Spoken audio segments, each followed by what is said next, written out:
네, 안녕하십니까. 김 선생의 서울 이야기를 지내는 강사 김효입니다. 이번 시간에는 박석곡에 넘어 이현대로라는 제목으로 말씀을 드려보도록 하겠습니다.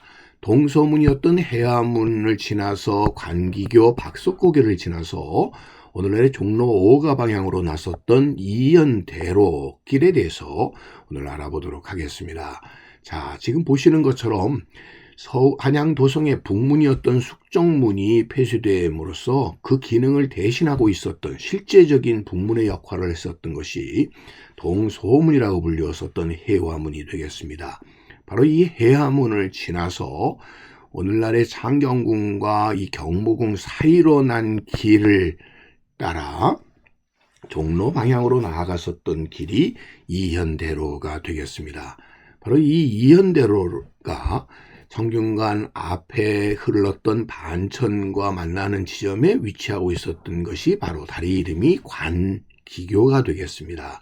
이 관기교라고 하는 다리 이름이 붙여지게 된 것은 깃발이 보인다는 것이죠. 무슨 깃발이냐면 임금님을 선도해 갔었던 용기가 바라다 보이는 위치에 있는 다리다, 이런 얘기가 되겠습니다. 그런 의미에서 조선시대의 국왕이 성균관에 자주 이렇게 행행을 하시게 되면서 그 수레가 명륜정 쪽으로 이 박석고개를 넘었을 때 먼저 깃발이 보였기 때문에 관기교라는 명칭이 붙였다라고 하는 것을 알 수가 있습니다. 지금 보는 것처럼 임금님의 거둔길을 선도했었던 용기가 바라다 보였었던 위치라고 하는 점에서 지금 명륜동으로 들어가는 길 건널목에 위치하고 있는 이 자리쯤에 관기교가 위치하고 있었고요. 바로 이 지역으로 가게 되면서 창경궁 방향에 지금의 월급문이 위치한 위치라고 보시면 되겠습니다. 그래서 월급문이 위치하고 있는 곳에 있었던 고개가 바로 이 박석고개가 되겠고요. 박석고개 쪽에서의 용기를 바라볼 수 있었던 다리가 바로 관기교였다라고 보시면 되겠습니다.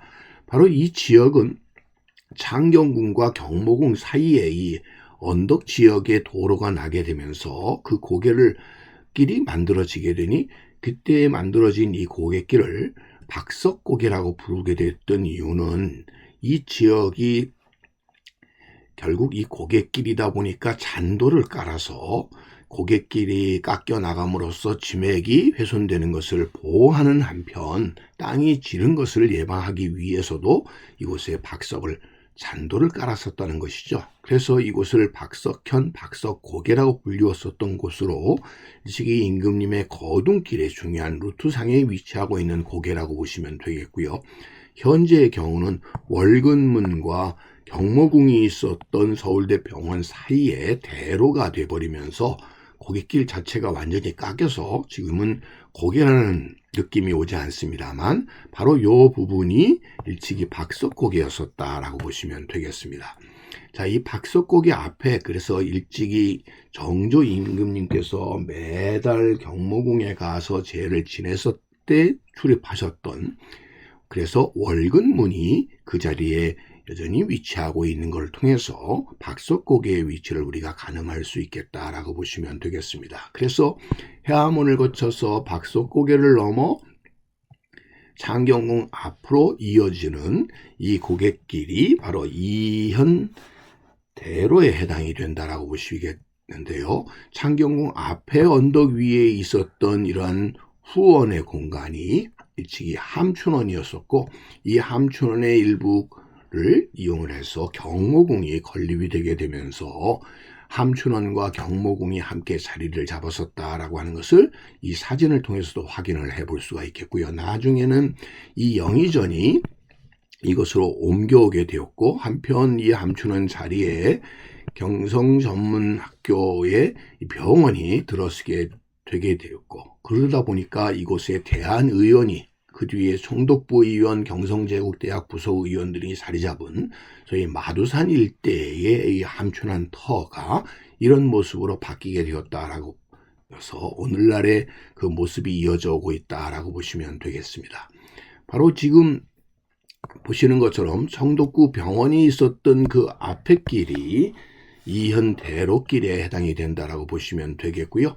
바로 지금 보시는 것처럼 창경궁 정문인 홍화문 앞에 길이 바로 이 이현대로의 모습이라고 보시면 되겠습니다. 그래서 이 이현대로가 종로 방향으로 이어지게 되는데 이 지역을 흔히 통안 혹은 통내라고 불리웠었던, 그래서 배옥계가 있었던 이현으로부터 박석고개까지를 흔히 통안이라고 이렇게 불려왔었고, 이게 나중에 통내동이 되게 되어서 오늘날의 종로 사가동으로까지 이어지게 되는 것이 바로 이 지역이다라고 보시면 되겠습니다. 그래서 창덕궁 지역에서부터 이 종로의 이현으로 이어지는, 배옥계로 이어지는 곳에 일찍이 이곳의 이현대로 편에는 정조 당시의 주력 부대였었던 장룡령이 위치한 곳이기도 했었고요.